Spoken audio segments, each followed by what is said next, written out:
नमस्कार, मैं सिरांधा आप सभी दर्शकों का अन्नदाता कार्यक्रम में स्वागत करती हूं। किसान हमारे देश के अन्नदाता हैं और वे ही हमारे देश के भाग्य विधाता हैं।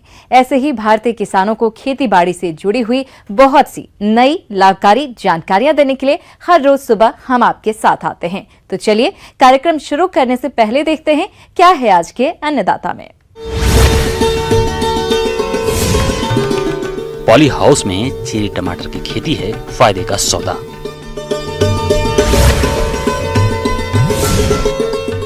धान की सीधी बुआई के लिए उपयोगी है ड्रम सीडर यंत्र। खेती में होने वाला लाभ उत्पादन की मांग पर निर्भर करता है, इसलिए कोई भी फसल लगाएं उसकी बाजार मांग का ध्यान जरूर रखें।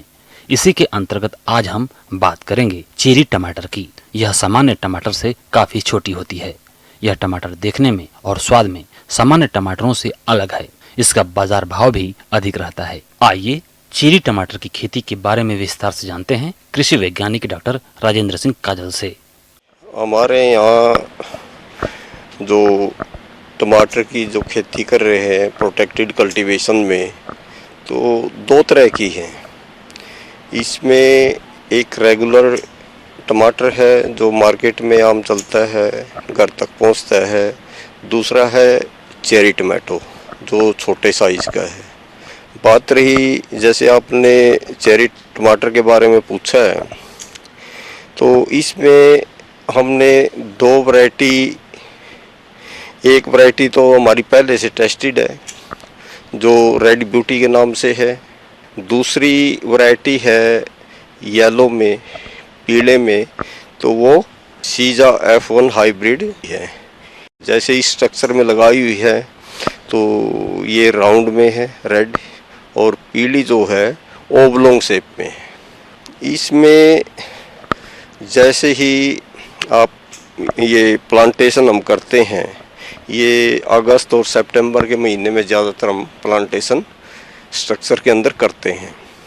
अगर जो नेट है आपके पास तो थोड़ा पहले कर देंगे, 15 दिन पहले कर देंगे, और जो पॉली हाउसेज हैं या वॉक इन टनल्स हैं उनमें 15 दिन देरी से करते हैं। तो ज़्यादातर प्लांटेशन हमारी अगस्त से सितंबर में हम करते हैं, और एक बेड के ऊपर हम 2 लाइनें लगाते हैं, जिसमें लाइन से लाइन की दूरी 30 सेंटीमीटर और पौधे से पौधे की दूरी 40 सेंटीमीटर।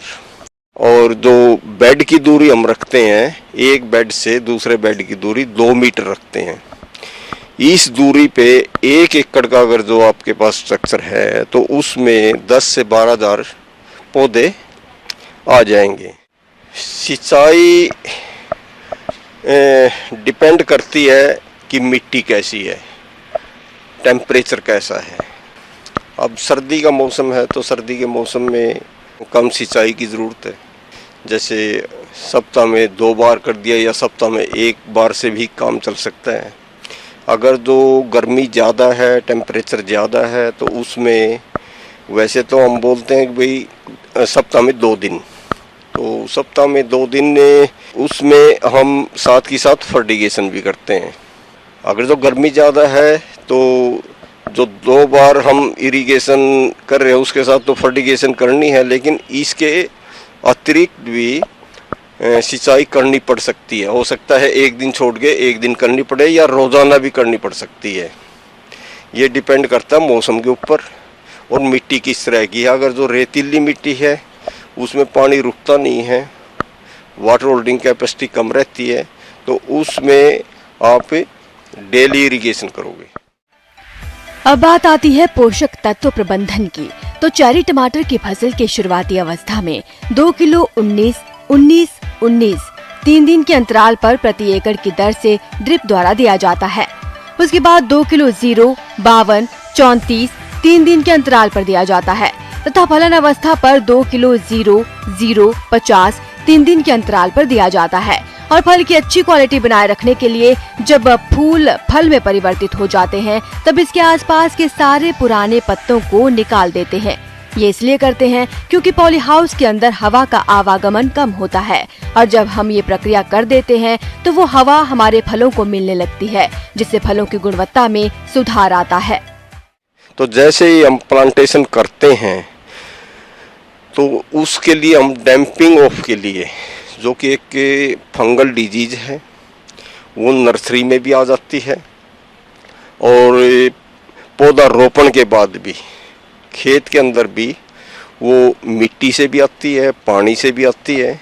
तो उसके लिए हम कैप्टान की ड्रेंचिंग 1 ग्राम 1 लीटर पानी में डाल के और पौधे में इतना सॉल्यूशन डालते हैं ताकि वो उसकी जड़ों तक पहुंच जाए।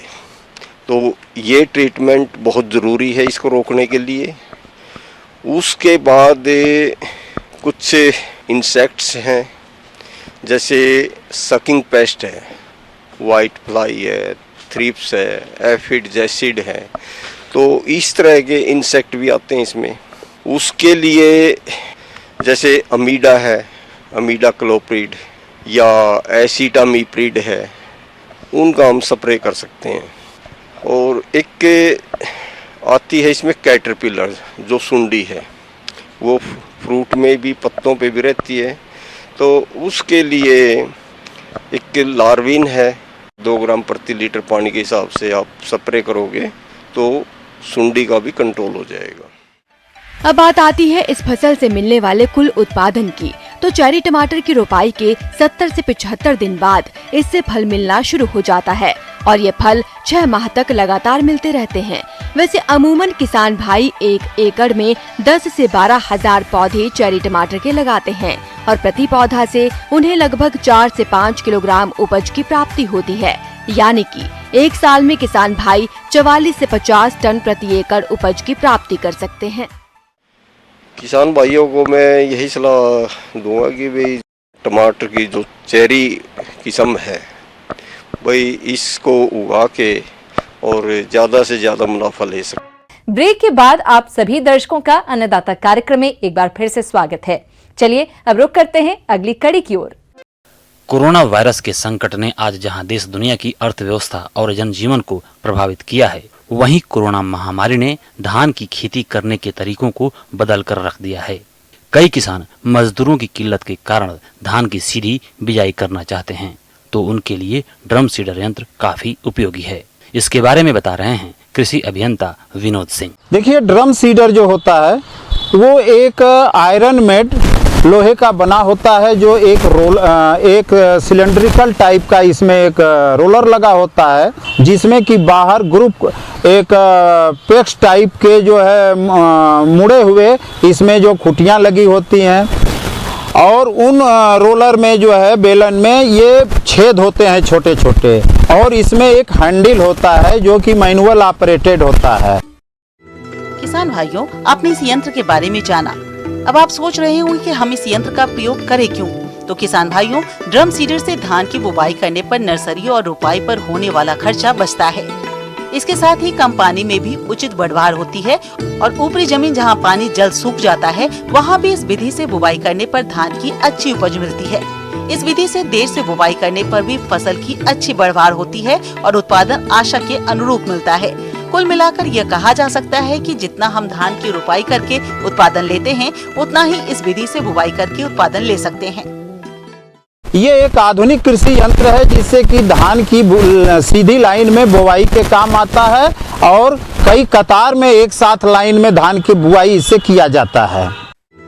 इस यंत्र से बुवाई करने पर 15 से 20 किलोग्राम प्रति एकड़ बीज का प्रयोग किया जाता है। इसके अलावा इस विधि से बुवाई के लिए कम अवधि की प्रजातियों का चयन करना होता है, जो कि 100 से 120 दिन में पककर तैयार होती है। जिस खेत में ड्रम सीडर से धान की बुवाई करनी है, तो सर्वप्रथम जो है वो खेत अच्छी दशा में जुताई किया हुआ हो, पडलिंग किया हुआ हो, जैसे कि मचाई किया हुआ हो, पानी लेव लगा करके अच्छी तरह जुताई करके उसको लेबल कर दें, हेंगा पाटा दे करके। इसके बाद जिस खेत में इसको ड्रम सीडर से बुवाई करना है उसमें का पानी बाहर निकाल दें, क्योंकि इसमें बुवाई करते समय ये क्लियर आइडिया रहे कि हमारा धान की लाइन में बुवाई हो रहा है, धान गिर रहा है कि नहीं गिर रहा है। इसके पूर्व जिस धान की बुवाई करना है ड्रम सीडर से, उसको पहले से नमी नमी के साथ जैसे पानी छिड़क करके और उसको छाए में फैला दें, जिससे कि वो पूरा अच्छी दशा में भरक जाए, यानी ऐसा हो जाए कि जो ड्रम से गिरते वक्त वो फंसने न पावे। इसके बाद उसमें ऐसी इसको गीले बोरे में भी इसको ढक सकते हैं और थोड़ा सा जमाव की तरफ अग्रसर हो, अंकुरण का जो ऊपर का भाग होता है वो ज़्यादा अंकुरित न हो, क्योंकि जब रोलर चलता है किसान भाई जो है उसको खींचते हैं तो बड़े अंकुरण होने के कारण वो टूटने का डर रहता है। तो इसलिए इसमें बिल्कुल अंकुरित दशा में होने वाला हो ऐसे बीज, धान के बीज को रोलर में भर करके उसमें ड्रम सीडर में, इसके बाद तैयार खेत में हैंडल पकड़ करके उसको खींचते हैं और उसमें जो कीचड़ में उसका ग्रूव है जो नीचे धंसता है रोलर का, और उसमें बीज जो उसके छेद होल बने हुए हैं उसमें से 1 बाय 1 करके जितनी लाइनों में होल बना है उसे गिरते रहते हैं और ज़मीन में उचित गहराई तक जो तकरीबन 5 सेंटीमीटर, लगभग 5-5.5 सेंटीमीटर गहराई तक बुआई हुआ था, 5 से 6 सेंटीमीटर उतनी गहराई तक बीज पड़ते हैं।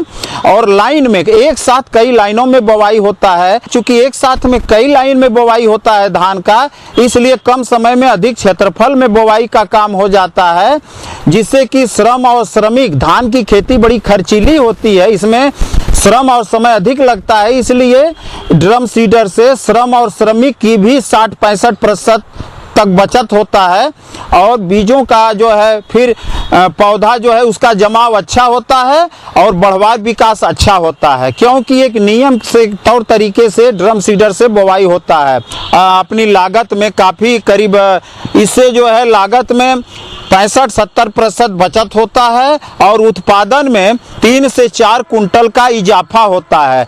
इस पर जो है सरकार हमारा जो है जितने भी हमारे पूरे देश में या कृषि विभाग के जो विभिन्न जनपदों में यह सुविधा किसान भाइयों को अनुमन कराई जा रही है, जो कि छूट के तहत है। तकरीबन लगभग 45-50% तक इस पर छूट है। तो किसान भाई जो है अपना पंजीकरण कराने के पश्चात ही इन यंत्र को ले सकते हैं या पूरा नगद पैसा मार्केट से दे के रजिस्टर्ड दुकानों से लेकर के पंजीकरण पहले हो, इसके बाद जो है पूरा पैसा नगद जमा करेंगे, फिर अपने उनके दूसरे या तीसरे दिन जो है उनके खाते में अनुदान का पैसा चला जाएगा। ब्रेक के बाद एक बार फिर से आप सभी दर्शकों का अन्नदाता कार्यक्रम में स्वागत है। बढ़ते हैं अगली प्रस्तुति की ओर। कृषि से अधिक फायदा लेने के लिए किसान नया प्रयोग करते रहते हैं, जिसमें आजकल औषधीय और सुगंधित फसलों की खेती बहुत से किसान करने लगे हैं और इन फसलों से आय में कहीं न कहीं इजाफा भी हो रहा है।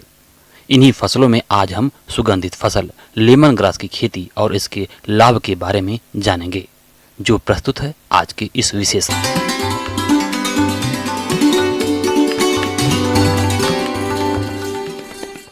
अन्नदाता हेल्पलाइन निःशुल्क फोन संपर्क सेवा के माध्यम से आपके द्वारा पूछे गए प्रश्नों में से 1 या 2 महत्वपूर्ण प्रश्न को हम अपने कार्यक्रम में शामिल करते हैं। इसी के तहत आज का चयनित प्रश्न और उसका जवाब इस प्रकार है।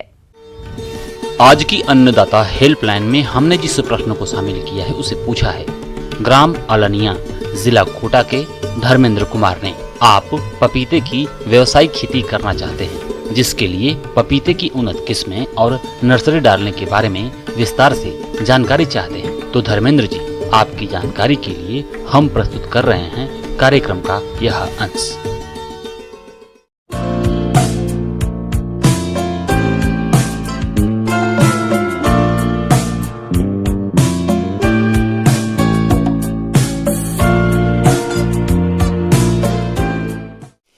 जैसा कि आप लोग सब जानते हैं कि पपीता आजकल बाज़ारों में और आसपास के इलाकों में हाट में बहुत अधिक मात्रा में बिकना शुरू हुआ है। इसके साथ साथ किसानों का रुझान भी इस ओर बढ़ता जा रहा है, क्योंकि इसके दाम जो है मार्केट में बहुत अच्छे मिल जाते हैं। पपीता वाकई इस कुदरत की अनोखी देन है। पपीता कई औषधियों गुणों से भरपूर होता है, साथ ही सेहत के लिए भी बहुत लाभदायक होता है। पपीते की सबसे बड़ी खासियत ये है कि ये बहुत कम समय में फल दे देता है। इसकी उन्नतशील प्रजातियां जैसे कि Pusa delicious, Pusa majesty, Pusa giant, Pusa dwarf, Pusa Nanha या म्यूटेंट डुफार्व, CO1, CO2, CO3, CO4, Coorg honey, red lady, 786, Washington, Coimbatore, कुंगहर्नी ड्यू, पूसा डेलिसियस इत्यादि उन्नतशील प्रजातियां हैं।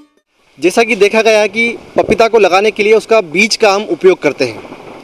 जो किस्म का, चाहे वो लोकल हो या हाइब्रिड हो, जो बीज है वो आपका उसी साल का बीज होना चाहिए। पुराना बीज का इस्तेमाल करेंगे तो उसमें आपका अंकुरण बिल्कुल नहीं होगा।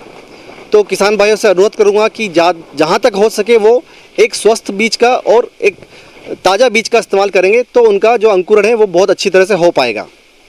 इसी के साथ में वो बीज को आप लगाने से पहले एक दिन के लिए पानी में भिगो के रात भर रख देंगे तो उसका अंकुरण बहुत ही अच्छी तरह से हो पाएगा। पपीते स्वास्थ्य नर्सरी तैयार करने के लिए बुवाई से पहले बीजों को उपचारित जरूर करें, क्योंकि शुरुआती अवस्था इसके पौधों पर कई रोगों का प्रकोप होने लगता है।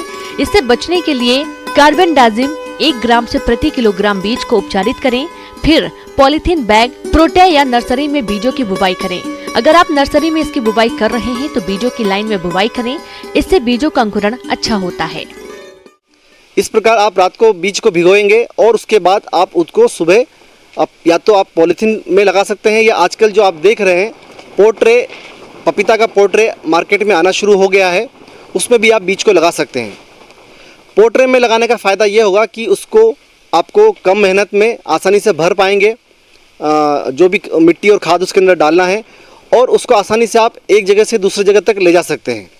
उसी के साथ ये कम जगह भी घेरता है और इससे आसानी से इसके अंदर पौधे उगाए जा सकते हैं। तो पोर्ट्रे या पॉलीथीन में आप किसी का भी चयन कर सकते हैं। उसमें लगाने के लिए आपको जो उसमें मीडिया, मिट्टी का जो इस्तेमाल करना है, उसमें आपको क्या क्या इस्तेमाल करना होगा उसके बारे में थोड़ा सा आप जानकारी लीजिए। उसके अंदर आपको मिट्टी, केचुआ या गोबर की खाद और कोकोपीट, तीनों को बराबर मात्रा में मिलाकर पोर्ट्रे या आपको पॉलीथीन में भर लेना है। भरने के बाद उसमें आपको बीज उसके अंदर लगाना है। बीज अधिक गहराई में ना लगाएं, उसको आप 1 से 2 सेंटीमीटर गहराई में ही बीज को लगाना चाहिए। अगर आप लोकल पपीता का इस्तेमाल कर रहे हैं तो एक बात ध्यान रखें, आप प्रत्येक पॉलीथीन या प्रत्येक पोर्ट्रे के एक छिद्र में लगभग 2 से 3 बीजा डालें, क्योंकि उसमें नर और मादा अलग अलग निकलते हैं। तो हम चाहते हैं कि एक पॉलीथीन में आप 3 से 4 बीजा लगाएंगे, उसको एक गड्ढे में लगाएंगे तो उसमें से आपको एक मादा पौधा निकलने की संभावना ज़्यादा रहेगी।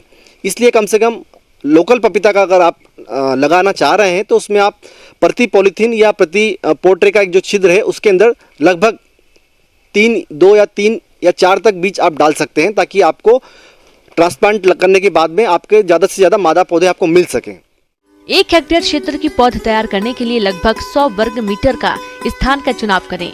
उसके बाद 5 मीटर लंबी और 1 मीटर चौड़ी क्यारियों को बना लेना चाहिए और क्यारियों की ऊंचाई जमीन से लगभग 15 से 20 सेंटीमीटर रखनी चाहिए।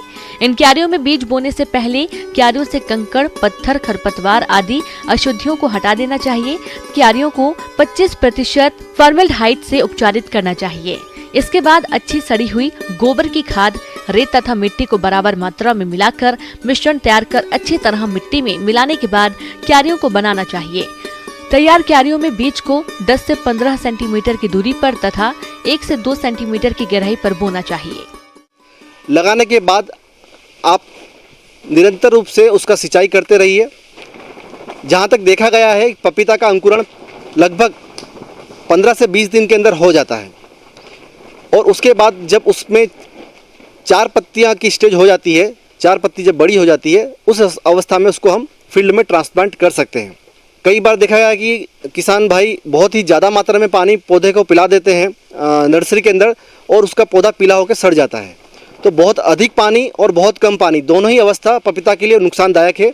इसलिए एक निश्चित मात्रा में और एक फव्वारे के द्वारा उसको पानी पिलाएं, ताकि पौधे को कोई नुकसान भी ना हो। और इसके बाद में अगर आपको कोई लक्षण दिखते हैं, आपको कोई बीमारी लगती है, तो उसका उसी समय उसका निदान कीजिए या उस पोर्ट्रे को वहाँ से हटा दीजिए, ताकि वो इन्फेक्शन बाकी पौधों में ना पहुँचे। और इसी के साथ में आपको जो छोटी मोटी सावधानी रखनी है, टाइम से आपको उसका खरपतवार निकालना है, निरंतर पानी देना है, और हो सके तो बीच में एक स्प्रे फंजीसाइड का आप बाविस्टिन का कर देंगे तो कोई भी आपका फंगस बीमारी उसमें नहीं आ पाएगा। इस प्रकार आप खुद का पपीता का नर्सरी का एक व्यवसाय भी शुरू कर सकते हैं। आप अपना पौधा बेच भी सकते हैं और अपने फील्ड में लगा भी सकते हैं।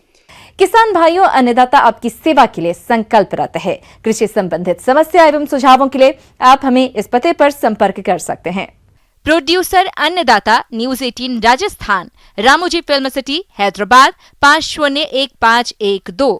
साथ ही आप हमें ईमेल भी कर सकते हैं। हमारा ईमेल है p18अन्नदाता-rajasthan@nw18.com।